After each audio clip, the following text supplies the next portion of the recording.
Every shadow twisted into something menacing.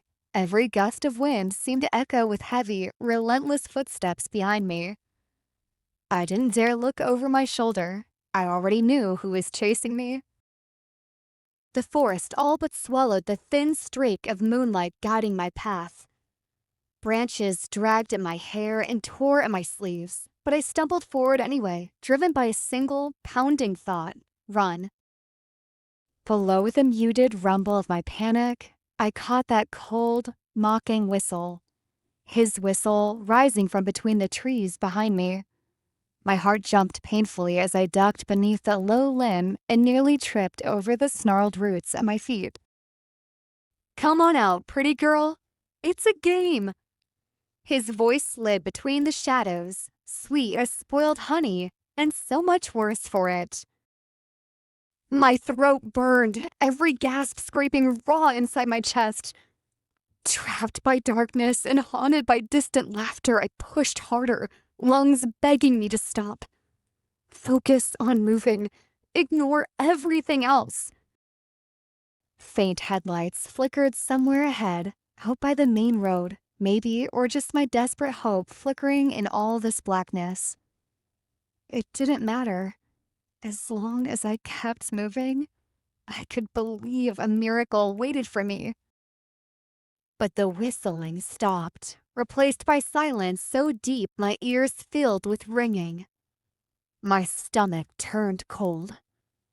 In a forest this quiet, anything could be crawling up behind me. My attention darted to footprints in the mud, my own doubled back with another set overlapping, boots too large to be anyone else's. "He's gaining on you," my mind cried. I darted left at a split in the trees, barely missing a sharp bend in the path. My hand scraped on rough bark, and warm blood slid across my palm. I didn't even feel the pain, only the hotter ache of dread pumping through me. Then, suddenly, hands clamped around my upper arm, chilling and strong. "Thought you could outrun me?" He sneered softly, breath reeking close to my ear. I thrashed, twisting to break his grip, but his fingers only tightened like steel shackles. "Let me go. Please," I gasped, voice breaking against his brutal laughter. He bent close, far too close for me to move. "Where are you going? Tell me. You know running never saves you, right?" Before I could answer, he shoved me against the nearest tree, knocking the breath from my lungs. I clawed the rough trunk, nails snapping as he pressed in, smiling that smug, hungry smile. "I like a challenge, you know." "Makes catching you all the more rewarding," he murmured, voice thick with twisted excitement.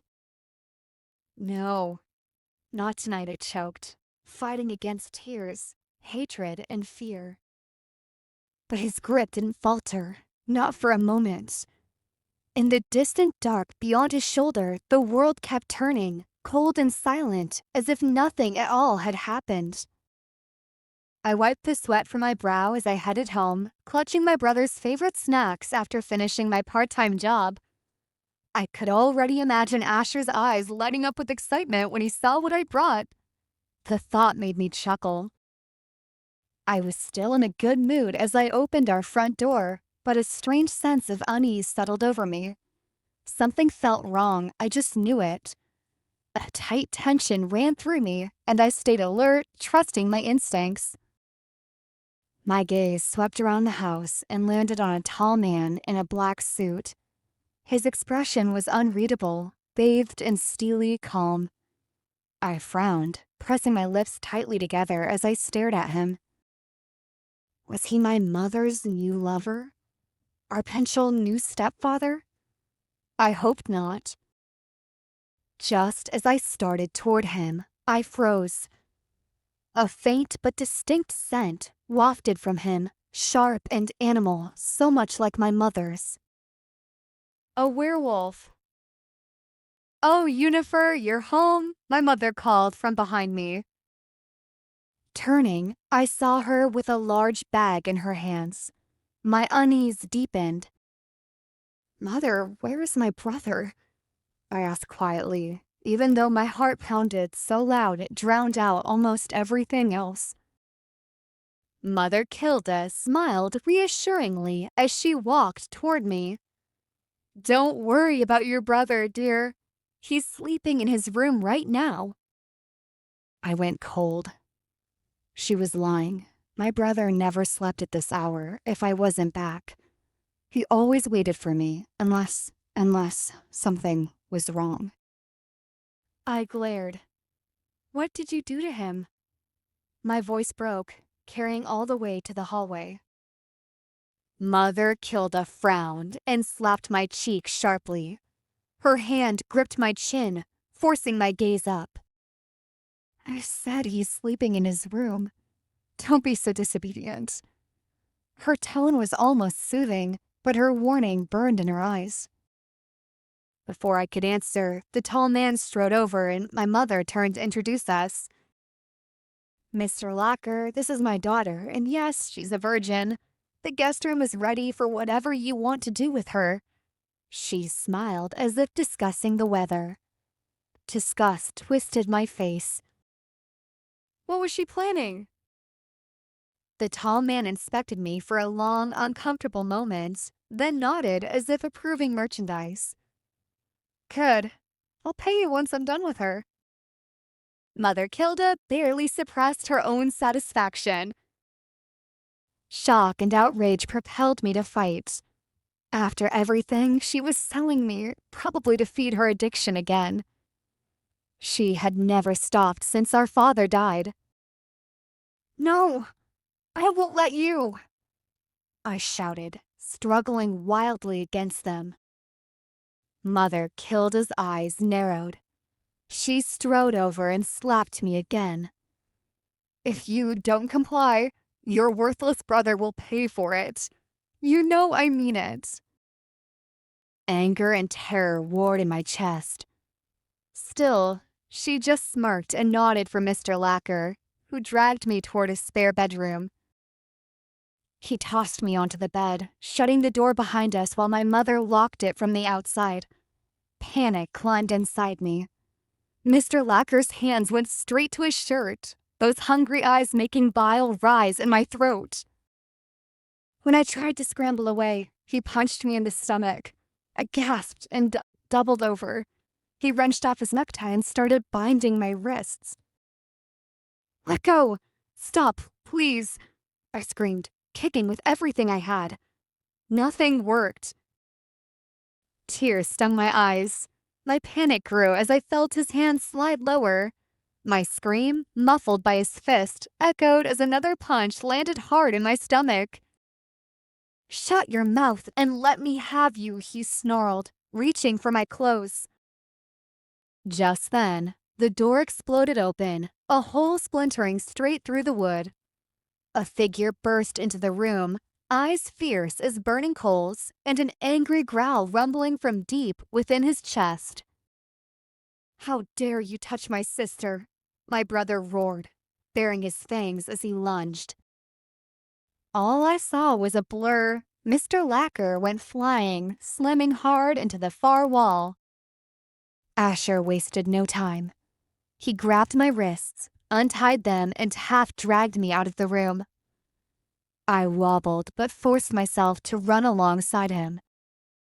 He looked awful, white-knuckled and grim. Something was clearly wrong. "Are you okay?" I whispered, taking hold of his furry paw. He nodded quickly. "We have to go. Move now before Mother wakes up. I knocked her out while she was on those weird pills again." Mother was different from us. Her scent always set her apart, a werewolf among humans. It made it easier for me to recognize her, even as I clung to useless hope for her return to the mother she'd once been. Asher and I are not the same. He is a werewolf, while I'm a human. Even so, I have a knack for recognizing scents, knowing who is human and who is not. After our father's death, Mother slipped away from us a little more each day. Drugs fueled her violence, turning hope into misery. For years, I stayed, wanting to believe she'd come back.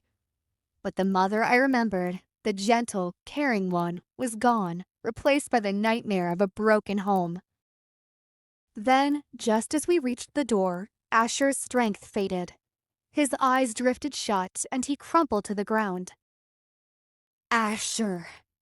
I cried, dropping to my knees, shaking him desperately. He wouldn't wake, no matter how hard I tried. Terror rocked me. My whole body trembled as I pulled him close. Had Mother done something to him? Anger split the last thread of hope inside me. With nowhere else left to turn, I scooped up my brother and ran.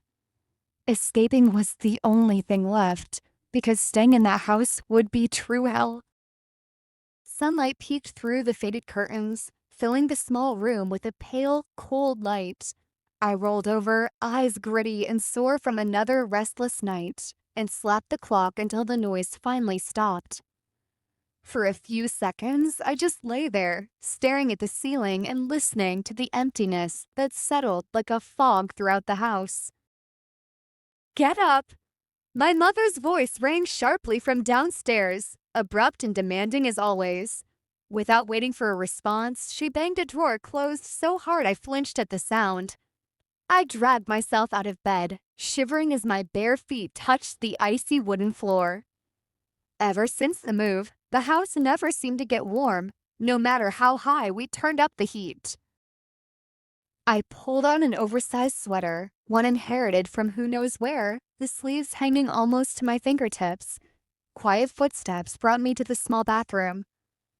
I splashed cold water over my face, blinking at my reflection, pale skin, dark smudges under tired eyes, tangled hair.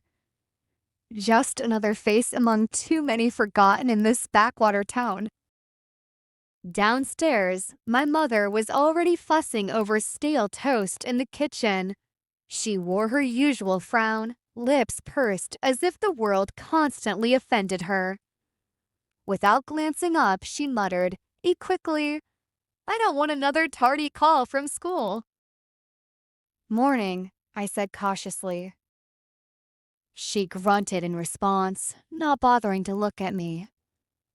I sat, forced a piece of dry toast into my mouth, and chewed because I needed to fill the silence with anything. When I finished, I grabbed my backpack and opened the dusty front door. The cold bit at exposed skin, harsher than usual today. Gray clouds threatened snow overhead. I watched my breath plume in translucent clouds as I took the short path worn down by weeks of trudging footsteps, over hard, frozen ground to the bus stop at the corner. Someone was already waiting, a girl about my age, with glossy black hair and green eyes hooded by a thick knit hat. She didn't acknowledge my greeting, eyes glued to her phone, thumbs flying across the screen. After a moment, I let the silence take over. The bus arrived with a shrieking hiss and the slap of cold doors. The heater barely worked, but at least I wasn't outside anymore. I slid past the driver, nodding to him. He didn't even look my way, and shuffled into one of the empty seats near the back. The glass fogged with every breath and reflected my anxious face. The girl from the stop settled across the aisle, glanced up, and I managed an awkward smile. She offered a nod, eyes flickering over me in quiet assessment before returning, unfazed, to her phone. Everyone else seemed to know each other. Laughter and gossip floated around in pockets of conversation, but I wasn't included in any of them. As the bus traveled through winding streets past quiet houses, I stared out the window and counted frost-speckled trees. The school loomed ahead, low, gray, and utilitarian. Students streamed inside, grouped and partnered off. I hugged my backpack to my chest, mustering enough courage to walk through the double doors and brave another day. Maybe I thought today would be different.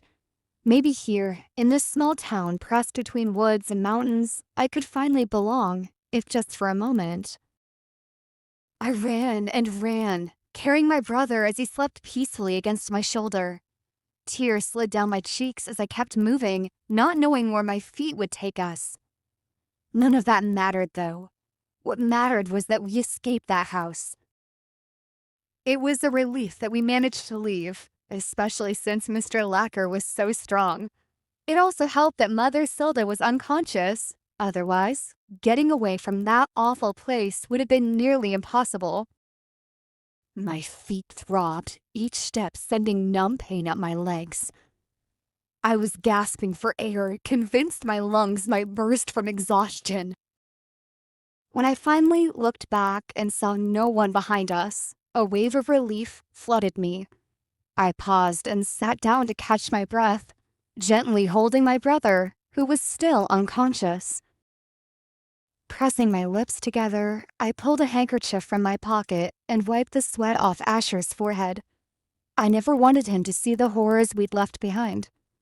Just thinking about what happened made me sick. I could only hope he would forget what he had witnessed.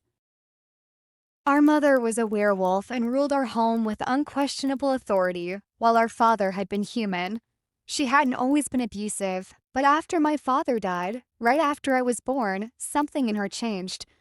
She gave birth to both of us, though only my brother inherited her werewolf blood. I was human, powerless to manifest like her, while Asher could. Maybe that's why she despised me. Maybe my human father's death haunted her every time she looked at me. After he died, she changed for the worse, turning violence toward me. The abuse intensified when she became pregnant with Asher. Asher and I had different fathers, but the same mother. Despite everything, I loved my brother deeply and tried my best to protect him from her cruelty. I had always sworn to shield him from everything dangerous, including our mother. But in the end, it was Asher who protected me when I should have been protecting him. I hugged my brother tightly and whispered, "I'm sorry. I'm so sorry. Your big sister wasn't strong enough." Tears blurred my vision, and I struggled to find my voice. Because of me, he was suffering. I felt helpless, weak, chained to the ground by invisible hands that held me back from becoming stronger. But that was just an excuse.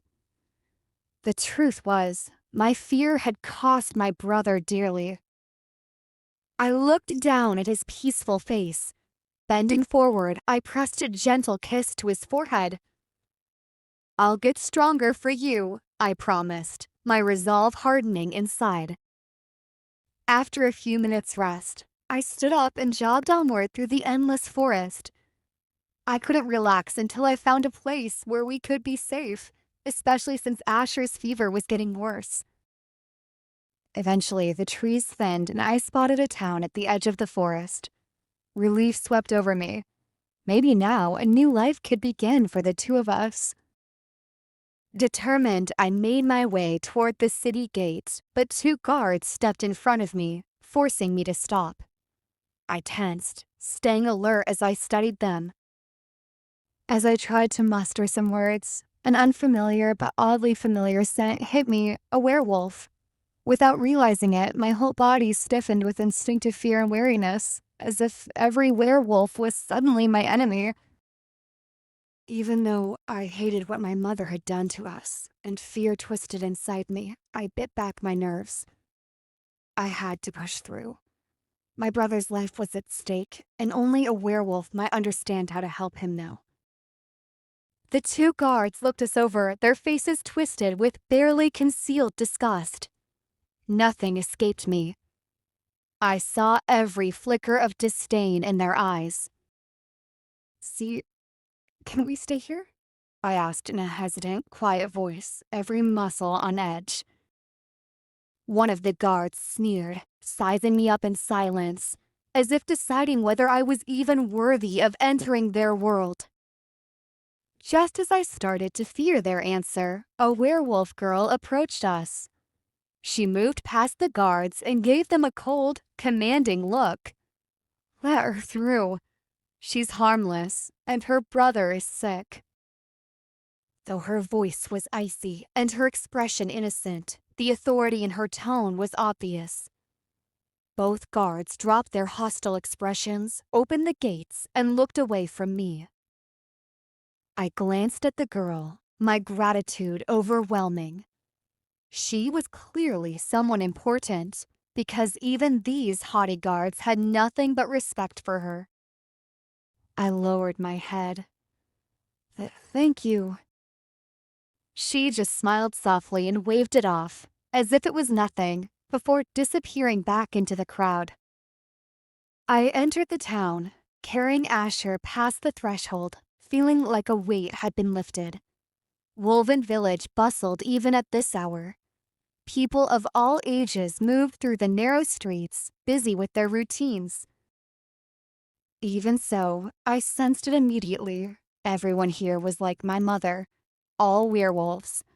That scent, so different from humans, hung in the air. For as long as I could remember, that scent had been my warning. Whenever it seeped toward our house, I would hide with Asher, waiting out my mother's wrath. But for once, I let myself breathe easy. Thanks to the girl's help, we found sanctuary when I thought all hope was lost. If she hadn't intervened, I would still be wandering with my feverish brother in my arms, desperate for shelter. Now I needed to buy medicine for Asher and protect him, no matter what. I woke before dawn, to the low shudder of the heater and that all-too-familiar numbness I could never shake. My entire body ached from sleeping on the worn, sagging mattress, but I didn't let myself linger. With shaking fingers, I pulled on my oversized sweater and thick socks, careful to move silently across the creaky, frost-bitten floorboards. A pale gray light crept through the window, still weak, filtered by layers of cloud and snow piled high outside. For a second, I just stood at the edge of the tiny kitchen, listening for any sign of movement from the next room. Nothing. Not a voice. Not even a cough. Relief mixed strangely with disappointment as I realized my mother hadn't bothered to get up. I fixed myself a simple breakfast, oatmeal with barely enough sugar to taste. Each spoonful warm in my throat but unable to melt the relentless cold that seemed stitched into my bones. I moved through the ritual of washing my bowl in the cracked sink, hiding the evidence, as usual, that I'd eaten anything at all. The icy air nipped at my skin the moment I tugged on my threadbare coat. Books crammed into my backpack, I glanced into the dim, cluttered living room one last time. My mother slept heavy, still on the lumpy sofa. I hesitated with my hand on the doorknob, then pulled the door quietly shut behind me. Alaska's morning hit me hard, wind slicing across my cheeks, snow crunching loud beneath every step. I set out through the woods lining our lonely house, no neighbor in sight. With every brisk step, my chest tightened a little less. The trees, frosted to the tips, glittered in the bleak half-light. School loomed a half-mile away, a squat building with yellowed windows barely cutting through the dusky blue. Entering the warmth of the hall was like stepping into another world, one where I was still invisible, but at least I wasn't ignored to my face. As I found my locker, Jenna passed by with her usual smirk. Looking stylish, as ever, she called. Her friends giggled in that grating way they had, looping arms as they swept down the hall. I said nothing, keeping my head bent, hands jammed in my pockets. Words from girls like Jenna never landed properly, their sharp, contemptuous pronouncements lingering longer than I wanted to admit. In homeroom, I slipped into a back row seat. The classroom hummed with lazy chatter and the scratch of pens. I avoided everyone's eyes, busying myself with stacking books neatly on my desk, holding tight to the feeling of normalcy that organizing things gave me. The morning staggered on, the sour drone of teachers barely breaking my headache. Somewhere between science and English, I glimpsed Peter across the lunchroom pulling his sister's hood up to tease her. He saw me staring, flashed a half smile, then turned back to his sandwich. I waited in line, collected my lunch tray, and found an empty seat by the window. Steam clung to the glass. Outside, snow continued to blanket the field, muffling sound and movement.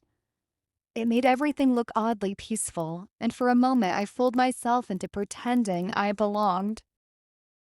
But already I saw Whispers drop shoulders a seat away, eyes darting with tales I never heard but always sensed. I learned how to become smaller, to vanish into spaces made by laughter I wasn't welcome in. By the time the final bell rang, the ache in my head had settled into something duller, easier to bury. I walked home briskly beneath the heavy sky, dull with exhaustion and dreams deferred until tomorrow.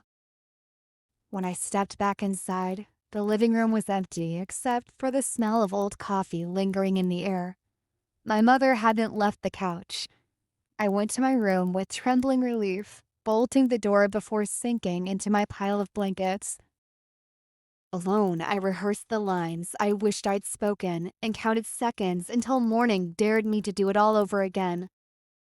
I took out my phone. Well, my father's phone, the one I'd swiped from my mother's room. He'd originally given it to me, but she kept it for herself.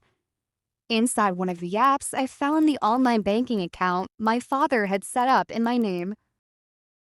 A sigh of relief escaped me as I checked the balance. It was enough to rent a small apartment for myself and my brother. Still, it wouldn't be sufficient to cover both our daily needs. I needed to find a part-time job and enroll Asher in school. I wanted to get myself into college, too. After securing our place, I started cleaning. The apartment, though small and dusty, felt like heaven compared to that mansion where I'd been trapped like a prisoner. From time to time, I checked on Asher, who was still unconscious. Worry gnawed at me. What if he had slipped into a coma from the trauma? Setting down the cleaning tools, I went to the bed where he lay, his face finally peaceful for once, but still unwilling to wake. Concern welled up inside me until I decided to visit the pharmacy for a first aid kit and some medication. If Asher didn't wake up by tonight, I'd take him to the hospital. With a heavy eco bag in hand, I started toward the apartment, but halfway back, two bulky men blocked my path, their eyes fixed on me with sickening intent. The way they stared made my skin crawl. Their predatory gaze felt as though they wanted to peel away my clothes with their eyes. I quickened my pace, heart pounding, hoping to slip past.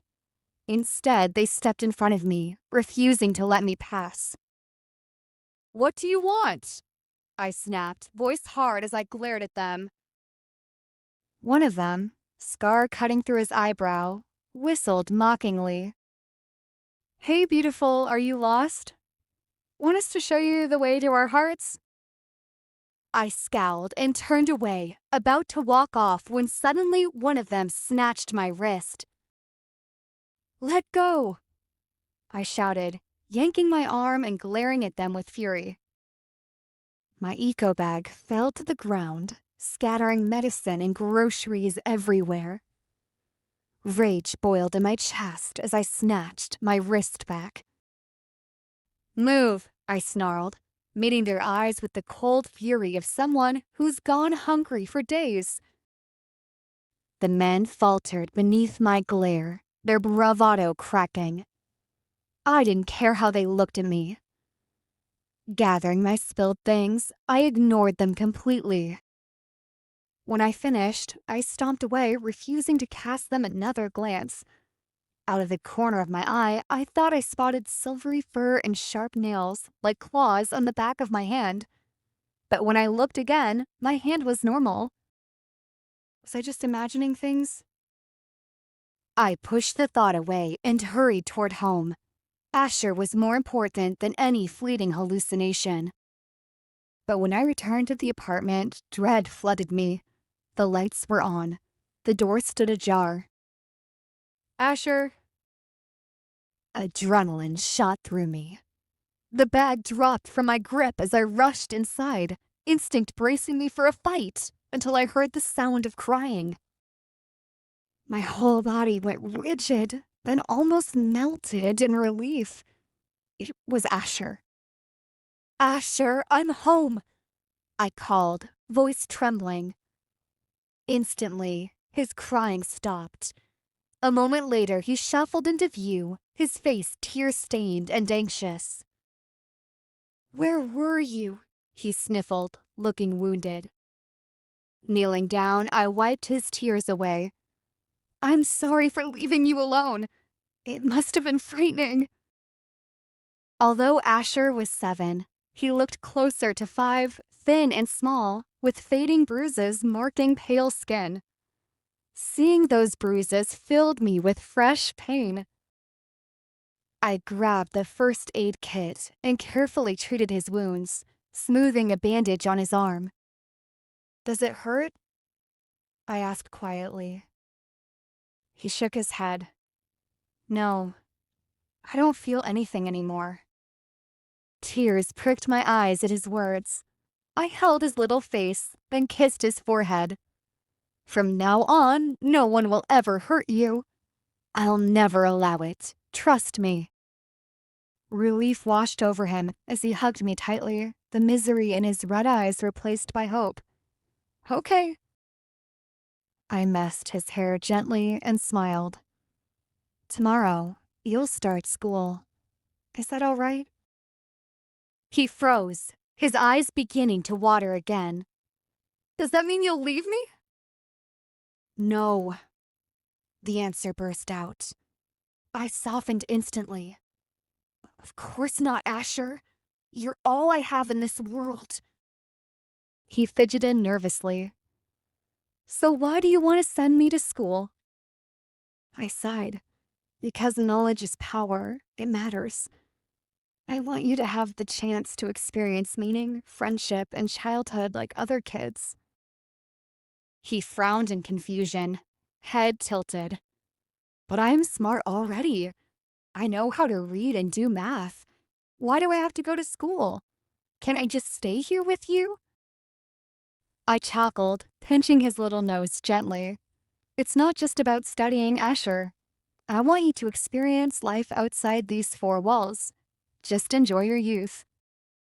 He gazed up at me, disappointment clouding his face. But what about you? You never got to be a kid. You were locked up and couldn't even choose your own life. He clenched his fists, his tone bitter. I want more for you, you and me, not the lives we had before, I replied softly. I want you to grab every moment of happiness I missed out on. He hesitated, anxiety flickering across his face. But what if we run out of money? I hugged him close. You're still just a kid.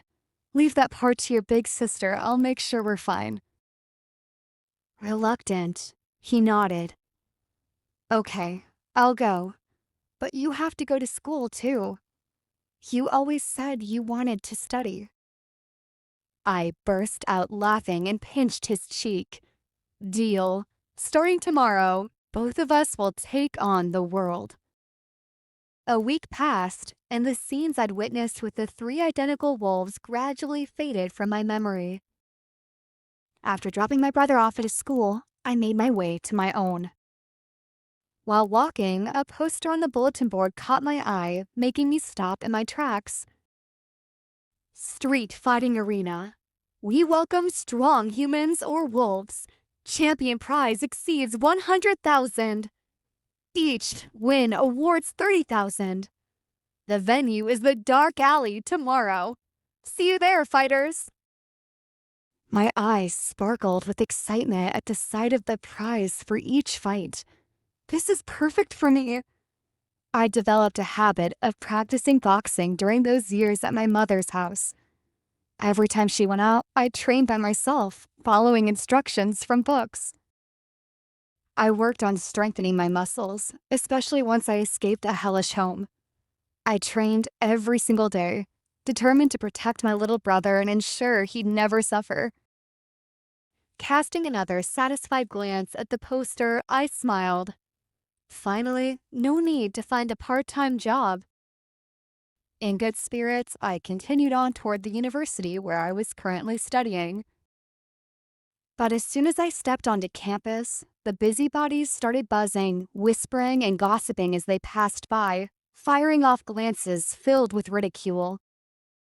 I could have told them I heard every word of their trash talk, but decided to ignore them. Maybe I should properly introduce my current life. This is my newest version of hell.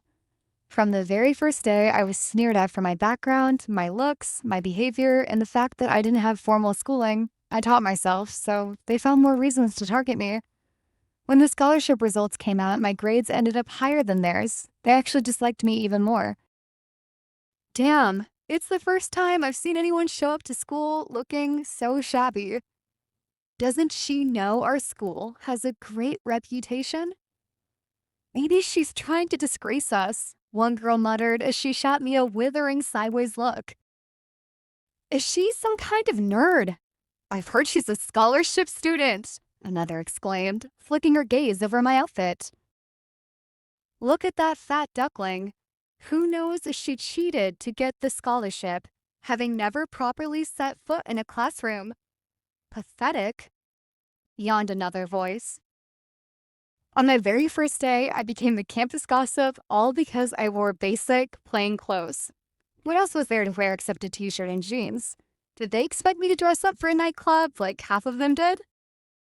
Even without glancing back, I could feel their stares. Nothing but disdain. Rolling my eyes, I didn't even insult them back. I just walked into my classroom. Before I could sit, the same group of girls swept over with the ferocity of a swarm and hurled their nasty words, but I played deaf, ignoring every spit of contempt.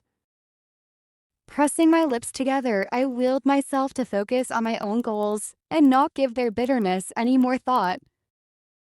Really, I'd managed to skip a grade, making it into my first year of college solely because of my academic ability, even though I'd always studied on my own. My brother Asher just started at his new school. At first, he hated the idea of being apart, but he's learning to accept it.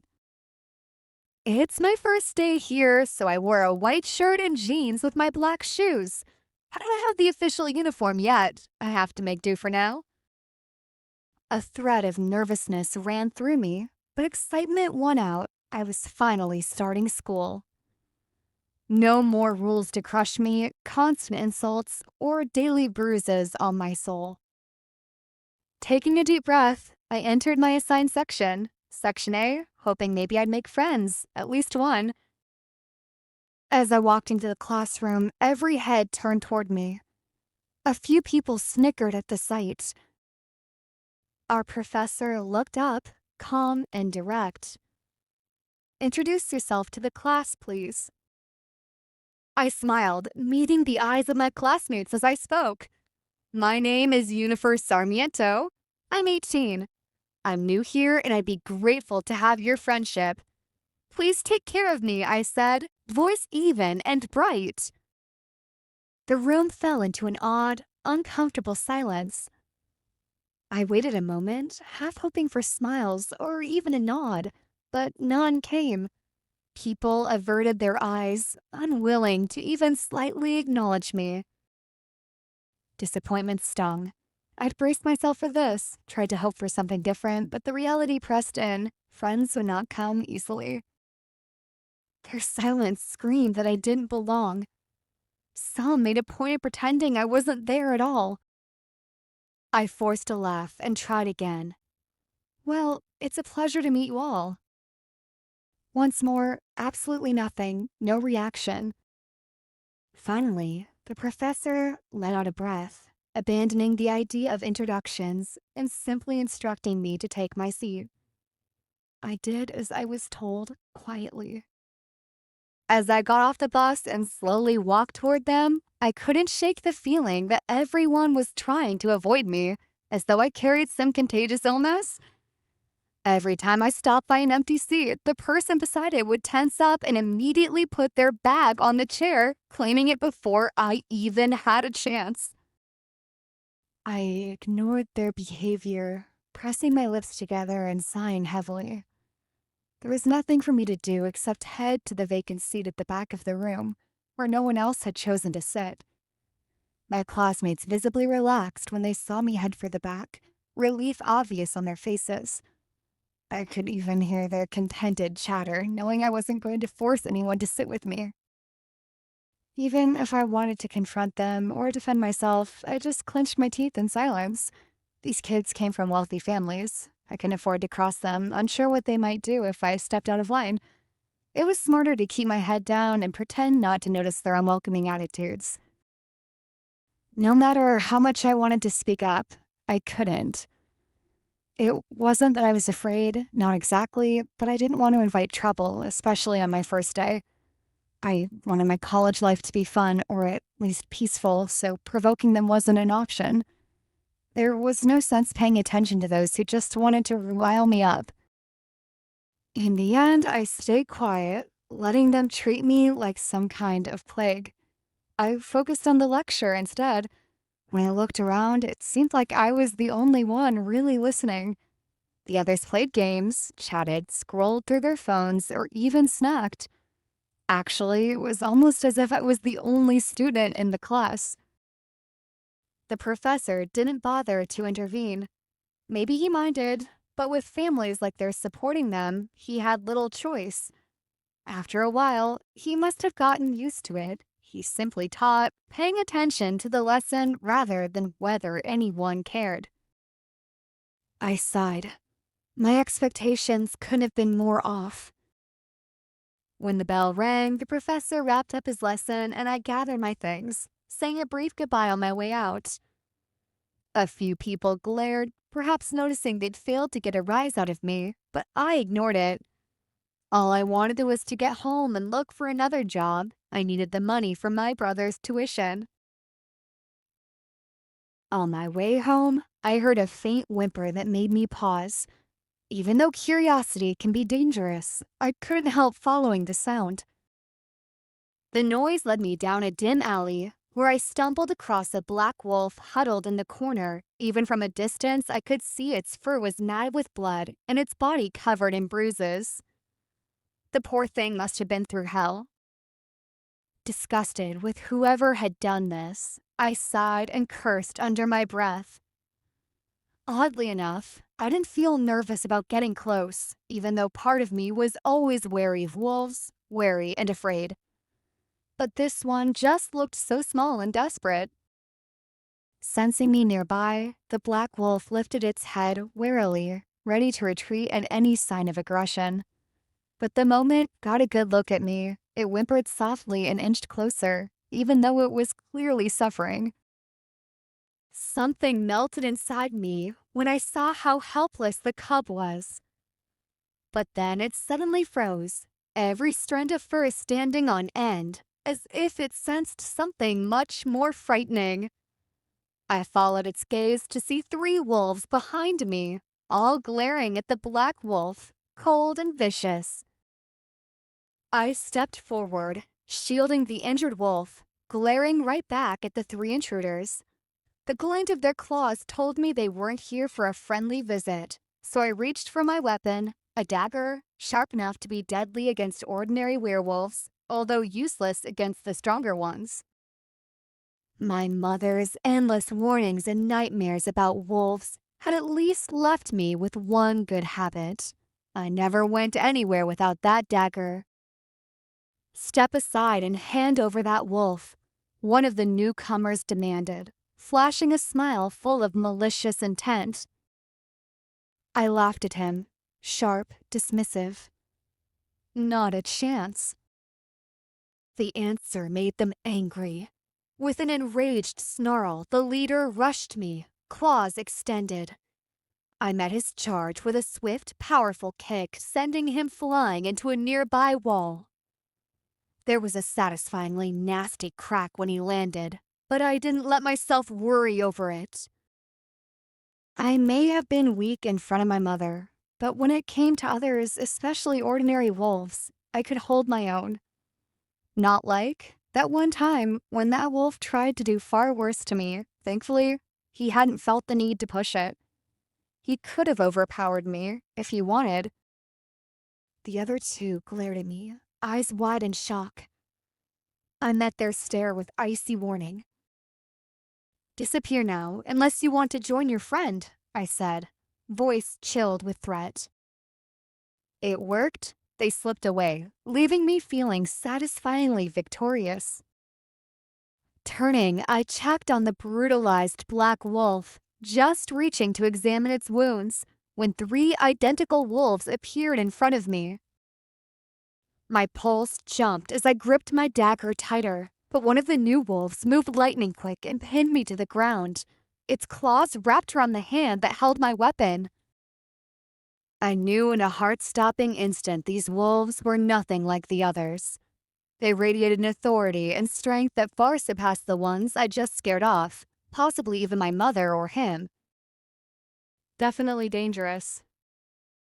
What are you doing?" I managed, voice shaky but holding. The wolf squinted, poised to strike until one of the others, identical but distinguished by a deeper voice, called out, "Let her go." The black wolf is awake. Let's move. The third wolf didn't speak, but gave me a look that plainly said, "Don't even think about interfering." At the command, the wolf pinning me hesitated, but finally released me. They gathered up the black wolf and left, not sparing me a second glance. Taking a shaking breath, I dusted myself off and watched them disappear. Thank God they didn't do anything else to me. That was beyond terrifying. I hurried through the hallway, my arms full of books, trying to ignore the stares that followed me. My cheeks burned, but I kept my eyes fixed straight ahead, determined not to trip in front of everyone. The school corridors always felt endless, each step echoing under the strip lights, my sneakers scuffing the cracked linoleum.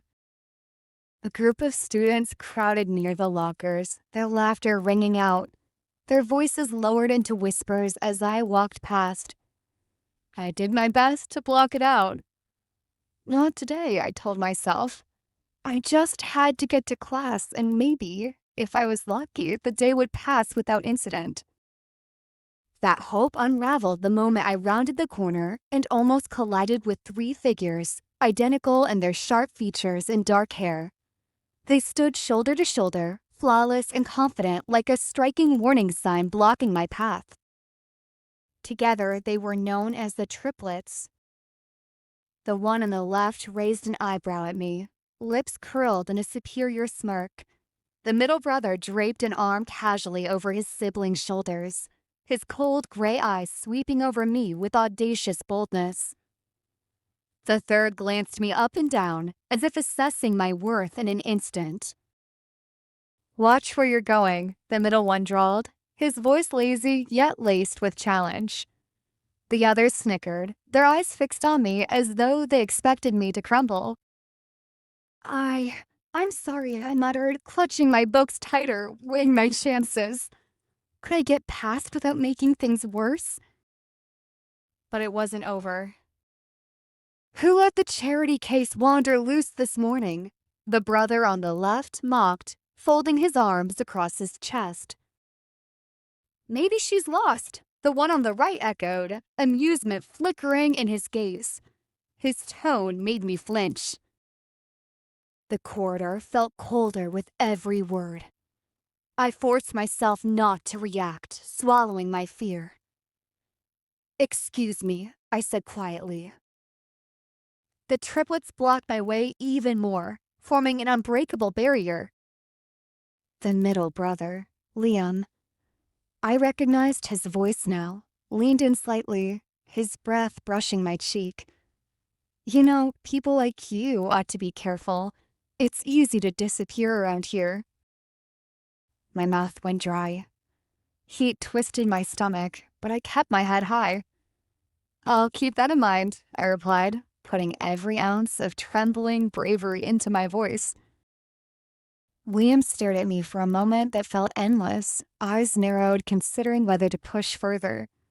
But then he smirked and stepped aside, though his brothers lingered for another heartbeat before letting me slip past. As soon as I was past them, I exhaled shakily, the pounding of my heart ricocheting in my ears. I moved faster now, desperate to make it to class, ignoring the triumphant laughter that followed me down the hallway. So this was school with the triplets, intimidation, power, and always the uneasy dance between them and everyone else. And somehow, fate had decided to toss me straight into the center of their storm. After class ended, I walked into the hallway, eager to leave campus because I had something important to do today. But my steps halted when someone blocked my way. It was a familiar woman, one of my classmates. I'd noticed her earlier when the others ignored me. If I remembered right, the one in the center was Samantha. Ashley was on her left, and I'd forgotten the name of the woman on her right. Suddenly, Ashley sneered at me, looking me up and down with clear disgust. Well, well, well. No matter how hard you try, you'll never look presentable, she spat, literally. Thanks to the reflexes I'd honed growing up in an abusive home, I dodged her spit with ease. I looked at her calmly, not bothering to waste a word. Talking to her was pointless, like talking to air. I tried to walk past, but these people thrived on attention. The more I ignored them, the more they pushed. Where do you think you're going? I'm not finished talking to you, Ashley snapped, eyes icy with arrogance. I rolled my eyes and snorted. Whatever. Talk all you want. It has nothing to do with me. After that, I moved to leave, my retort clearly irritating them, making Samantha's glare sharpen. She lashed out, kicking my knee and forcing me to kneel. Before I even processed it, her hand tangled in my hair, jerking my head back. Huh. New girl thinks she owns the place, huh? Arrogant. Pathetic, ugly thing, she snarled, then slapped me across the face. I glared up, teeth clenched. I was used to pain, used to abuse, but I was no robot. I wasn't going to let anyone treat me like a punching bag. Summoning my strength, I punched her in the knee, not hard enough to break anything, but hard enough to make her scream and let go. They mistook me for a pushover just because I looked like one. They'd soon learn better. I kept my head down, refusing to acknowledge them. Maybe then they'd lose interest. Cow! She screamed, kicking at me again. This time I dodged easily. I fixed my gaze on her, wearing a cold smirk, then slapped her hard from one cheek to the other. That's payback. Swollen cheeks suit you. It brings out your inner clown. Yeah, you. Samantha sputtered, clutching her face in rage and humiliation. I smiled blandly and walked away, ignoring the hostile glares burning into my back. I almost made it, just about to escape, when suddenly I was airborne, knocked several feet back like I'd grown wings. Pain shot through me as my back slammed into the wall. A sharp ache radiated from my stomach. Only then did I realize I'd been kicked. I glanced up and saw a man. Not just any man, the infamous alpha triplets of the class, notorious troublemakers. All eyes followed them, partly for the chaos they caused and partly for their striking looks. Long, black hair, night dark eyes, pale skin that was anything but delicate. It made them impossibly compelling. They were the Ferrer triplets, Lawrence Ferrer, Ishid Ferrer, and Drake Ferrer from the renowned Crescent Moon Pack. I didn't know which of the three had kicked me just now. Whoever it was, he was powerful. He must have figured from the way I was built that I could take it. I'm tall and muscled enough not to pass for fragile, standing at 167 centimeters. I got my height from my mother. She's 10 centimeters taller and even stronger, which honestly scares me more than anyone else. An arrogant woman like you doesn't belong here. Leave, a cool, sneering voice commanded. As his brothers snickered behind him, I lifted my chin, holding his gaze. Arrogant? Are you blind? Before I could finish, he punched me in the face, pain erupting along my cheekbone. Damn it. All I wanted was to study in peace. I glared at him, my patience already worn thin. I hate the way you look at me. What's with your attitude? Ugly, graceless fool, he snapped. Ha! Drake, come on, you shouldn't go so hard. Look, she's about to cry. One of his brothers mockingly laughed. The other just watched impassively. I snorted, shoving him away. He let me go, and I turned my back on them. That should have been the end, but then came another brutal kick to my knees. I buckled and crashed to the ground. Fury surged through me, my vision turning red with hatred. This is what happens when you act tough, he spat before walking off, leaving me floored. Fine, fair triplets. I won't forget your names. One day, I'll make sure you pay for this.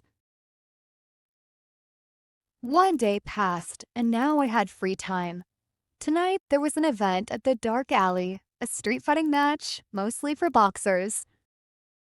I wasn't a professional, but boxing was my release and my strength. I loved the thrill of victory, an edge of triumph that tasted all the sweeter with every bruise. When I arrived at the venue, a crowd already pressed in, competitors and spectators alike. Matches were well underway, the cheers deafening. To fight, you had to register first. The rules of this underground bout were strict, no killing allowed. You could hurt your opponent, but not end their life. Only men were officially allowed to fight, except that rule bent for non-humans. No weapons either. Disguised, I wore a short-haired wig and men's clothes. With my height and build, I passed for a lean young man. A mask hid most of my face, just my brows and eyes showing. While I waited for my turn, a figure sat down beside me. Newcomer? She sounded gentle, but there was a hint of steel in her tone. I turned, nodding. Yeah. I kept my voice low, deliberately deepening it. Her smile fell, her eyes turning serious. Be careful out there. Your opponent can't kill you, but there's a lot they can do to make you suffer. I nodded thanks. Noted. I'll handle myself. Name's Rain. Beta. I was about to introduce myself when a voice announced my alias. Let's welcome Moriarty versus Kyle. Applause thundered. On the sidelines, people were already gambling over which of us would win. I strode into the ring, facing Kyle. He was about my height but built like a bulldozer. Heh, Moriarty ho. Kyle grinned, eyeing me with confidence. I stayed silent, meeting his gaze. Start, the announcer yelled. He charged, fist raised. I dodged, slipping aside, then landed an uppercut to his jaw. He reeled. My knuckles stung, but I pressed the advantage, bracing my forearms defensively as he retaliated. He ducked to one side, shoving my elbow as I staggered. I quickly regained my balance. He squared off, jabbed out again, and I slipped left, grappling his wrist, twisting until he howled in pain. With a sudden move, I seized him by the hair, yanking his head forward to smash his nose. With a howl, Kyle stumbled away, but I drove an elbow into the soft spot near his temple. He crumpled to the mat, out cold. I exhaled, letting Kyle drop, then glanced at the stunned crowd. And the winner is Moriarty, the host shouted. I left the ring and claimed my prize at the counter. Collecting it, I slipped away from the crowd, heading to a quiet park bench. There, hidden in the shadows, I pulled off my wig and mask, stashing them back in my bag. A sharp pang shot through my abdomen. The bruise Drake gave me yesterday had taken another beating in the ring. I hadn't noticed until now. Just as I winced, a gentle, almost saintly voice entered my ear. You look hurt. Are you all right? His kindness was disarming, but the voice was unsettlingly familiar. I looked up and my eyes widened. Drake? That arrogant bastard stood before me now, all warmth and concern, as if he wasn't the one who'd assaulted me. He looked surprised, then studied me. You're that woman Drake roughed up? The muscle along my jaw twitched as all the rage came rushing back. So, which one of the alphas are you? I glared at him, barely suppressing my fury. He lifted his hands. Lawrence, I was the one who didn't get involved when Drake and Iship picked fights.